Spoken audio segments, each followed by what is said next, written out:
Hello friends, எல்லாருக்கும் வணக்கம். ஊழியர் வருங்கால வைப்பு நிதி அப்படின்னு சொல்லக்கூடிய இபிஎஃப் தரப்புலேருந்து மேலும் 2 மாற்றங்கள் கொண்டு வந்திருக்கிறாங்க. இபிஎஃப் உறுப்பினர்கள் அவங்களோட பணத்தை வித்ட்ரா பண்ணுறதுக்கு இப்போ கொண்டு வந்திருக்கிற மாற்றம் ரொம்ப பயனுள்ள மாற்றமாகவே இருக்கும்.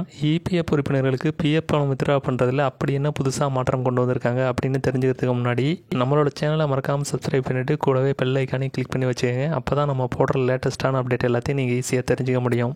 தொழிலாளர்களோட பிஎஃப் பணத்தை எடுக்கிறது சம்மந்தமான சிக்கல்களை குறைக்கிறது மட்டும் இல்லாமல் முதலாளி நிறுவனம் இவங்களோட பணிச்சுமையும் குறைக்கிற மாதிரி இந்த 2 சேஞ்சஸை கொண்டு வந்திருக்கிறாங்க.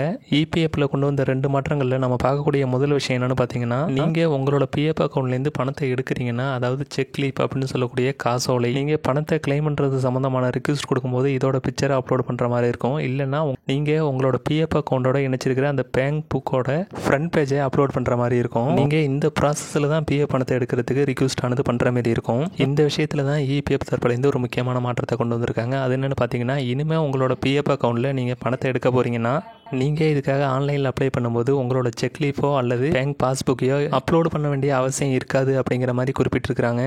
உங்களோட பிஎஃப் அக்கௌண்ட்லேருந்து இனிமேல் பணம் எடுக்க போகிறீங்கன்னா, உங்களுக்கு இந்த செக் லீஃபோ அல்லது பேங்கோட பாஸ்புக்கையோ நீங்கள் அப்லோடு பண்ணணும் அப்படிங்கிற அவசியம் இனிமே இல்லை. இதை எல்லா உறுப்பினர்களுக்குமே இந்த வசதியை கொண்டு வந்துட்டாங்க. இபிஎஃப் தரப்புலேருந்து அடுத்து 2வதாக கொண்டு வந்திருக்கிற மாற்றம் என்னென்னு பார்த்தீங்கன்னா, அதாவது இந்த பிஎஃப் பணத்தை எடுக்கிறதுக்கும் சரி, உங்களோட யூஐஎன் நம்பரை உங்களோட பேங்க் அக்கௌண்ட்டை இணைக்கிறதுக்கும் சரி, இந்த நிறுவனத்தோட அனுமதி அப்படிங்கிறது தேவைப்படுது. இப்போ இபிஎஃப் தரப்புலேருந்து இதில் ஒரு மாற்றத்தை கொண்டு வந்திருக்கிறாங்க. அது என்னென்னு பார்த்தீங்கன்னா, உங்களோட யூஐஎன் நம்பர், அதாவது யூனிவர்சல் அக்கௌண்ட் நம்பரை பேங்கோட லிங்க் பண்ணி நீங்களே பணத்தை எடுத்துக்க முடியும். இதுக்கு நிறுவனத்தோட அனுமதி தேவையில்லை அப்படிங்கிற மாற்றத்தை கொண்டு வந்திருக்கிறாங்க. இந்த மாற்றத்தினால இபிஎஃப் உறுப்பினர்களுக்கு என்ன நன்மை கிடைக்கிது அப்படின்னு பார்த்தீங்கன்னா, இபிஎஃப் உறுப்பினர்களோட பேங்க் அக்கௌண்ட்டை யூஏஎன்னுடன் இணைக்கிறதுக்கான கோரிக்கைகள் நிறைய இருக்குது. அதெல்லாம் உடனே செயல்படுத்தப்படும் அப்படிங்கிற மாதிரி சொல்லியிருக்கிறாங்க. அதாவது ஒரு இபிஎஃப் உறுப்பினர்களே இந்த மாற்றங்கள்லாம் செய்ய முடிகிறதுனால நிறுவனத்தோட அனுமதியோ இல்லை முதலாளியோட அனுமதியோ இனிமேல் இதுக்கு தேவைப்படாது. அப்படிங்கிற பட்சத்தில் இந்த வேலையெல்லாம் வேகமாகவே நடக்கும். இபிஎஃப் கொண்டு வந்திருக்கிற இந்த மாற்றங்கள் மூலமாக இந்த வேலையெல்லாம் ஈஸியாக முடிகிறதுனால ஒரு இபிஎஃப் உறுப்பினர் அவரோட பணத்தை எடுக்கிறதுல இருக்கிற தாமதங்கிறது கண்டிப்பாக குறையுன்னே சொல்லலாம்.